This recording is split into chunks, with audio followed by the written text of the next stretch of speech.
आज की इस वीडियो में हम बात करेंगे क्या रोमन रेंज रॉ की रेटिंग बूस्ट कर पाए, क्या है एज के लॉन्ग टर्म प्लान्स और क्या WWE ब्रॉक लेसनर को रॉ में ड्राफ्ट कर सकती है और अगर करती है तो उसके पीछे क्या रीजंस होंगे। इन्हीं अपडेट्स के बारे में बात करेंगे डिटेल्स में। उम्मीद है आप सभी को पसंद आएगी। हाय फ्रेंड्स, मेरा नाम है प्रियांशु, आप देख रहे हैं गेम ऑफ इनिंग्स। तो बढ़ते हैं वीडियो की तरफ और शुरू करते हैं वीडियो पहल बजा के। सबसे पहले बात कर लेते हैं हाल ही में हुए रॉ के रेटिंग्स के बारे में। जैसा कि इस वीक रॉ के एपिसोड में रोमन रेंज दी ऊसोस साथ में दिखाई दिए थे। खास बात इस एपिसोड की रोमन रेंज का दिखना था, जहां उन्होंने 2 मैचेस लड़े और दोनों में जीत दर्ज करी। दोनों ही शानदार मैच रहे थे। अब इस वीक रॉ की व्यूअरशिप ओवरऑल 1.793 मिलियन रही, जो कि लास्ट वीक की 1.607 मिलियन से ज्यादा रही। अब इसको आवर के हिसाब से अगर ब्रेक करते हैं तो ये फर्स्ट आवर में 1.860 मिलियन, सेकंड आवर में 1.853 मिलियन और थर्ड आवर में ये गिर के 1.667 मिलियन पर आ गई। हर आवर में ये ड्रॉप होती चली गई। थर्ड आवर में तो ये कुछ ज्यादा ही ड्रॉप हो गई, जबकि मेन इवेंट में एक धमाकेदार मैच देखने को मिला था। अब इस रेटिंग के पीछे फैंस रोमन रेंज को ही क्रेडिट देना चाह रहे हैं। वहीं बात कर लेते हैं एज के बारे में। जैसा कि एज WWE में करंट में सैथ रॉलिंस के खिलाफ फ्यूड में दिखाई दे रहे हैं। वहीं 10 सितंबर 2021 को हुए मेडिसन स्क्वायर गार्डन वाले एपिसोड में सैथ रॉलिंस वर्सेस एज के बीच एक शानदार मैच दिखा था, जिस मैच के बाद एज को स्ट्रेचर पर से एरिना से बाहर लेके जाया गया था। उसके बाद से एज दिखाई नहीं दिए हैं।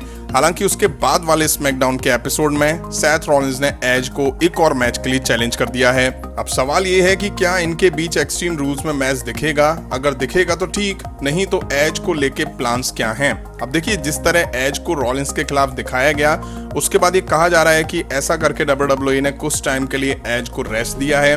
वो कुछ दिन टीवी पर नहीं दिखेंगे, बट हाँ, WWE उन्हें ज्यादा लंबे टाइम तक बाहर नहीं रख सकती, क्योंकि AEW लगातार रेटिंग्स के मामले में WWE को टक्कर दे रही है। इसलिए रिपोर्ट्स दावा कर रही हैं कि अब एज की वापसी सर्वाइवर सीरीज से पहले होगी। ओरिजिनली सर्वाइवर सीरीज 21 नवंबर 2021 को होना है और WWE के 4 सबसे बड़े PPV में से एक भी है। तो एज का अब रिटर्न तभी होगा और वो टीवी पर तभी वापसी करते हुए दिखाई दे सकते हैं।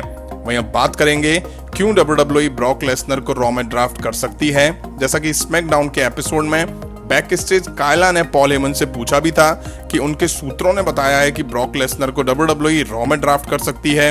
अब अगर ऐसा होगा तो उसके पीछे रीजन क्या होंगे।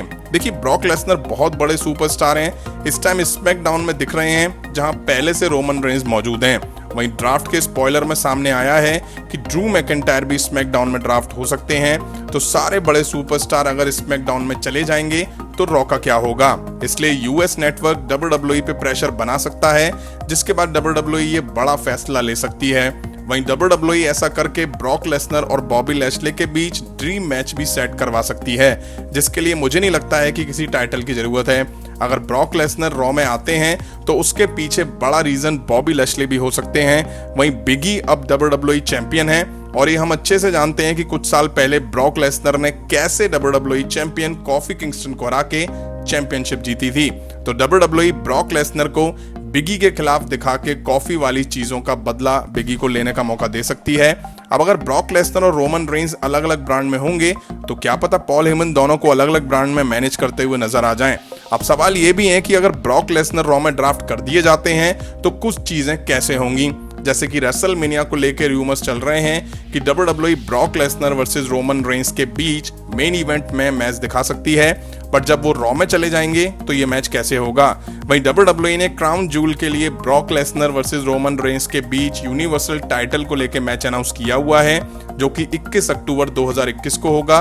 उससे पहले 1 अक्टूबर 2021 को WWE में ड्राफ्ट दिखना है। उसमें साफ हो ही जाएगा कि ब्रॉक लेसनर किस ब्रांड में जाएंगे। अगर वो रॉ में गए तो ये साफ हो जाएगा और स्पॉइल भी हो जाएगा कि ब्रॉक लेसनर क्राउन जूल में नहीं जीतने वाले। तो चीजें काफी उलझी हुई हैं। हाँ, इसका एक सॉल्यूशन है, WWE ब्रॉक लेसनर को फ्री एजेंट अनाउंस कर सकती है, जिससे वो दोनों ब्रांड में आ जा सकेंगे। ऐसा करके WWE इन चीजों को भी करवा पाएगी। तो ये कुछ अपडेट थी WWE से जुड़ी हुई जो मैंने आपके सामने रखी। आई होप आप सभी को पसंद आई होंगी। तो लाइक करें, शेयर करें और इस तरह की इंटरेस्टिंग अपडेट्स के लिए चैनल को सब्सक्राइब करें, बेल आइकन को प्रेस करें। मिलता हूं नेक्स्ट वीडियो में। Thank you.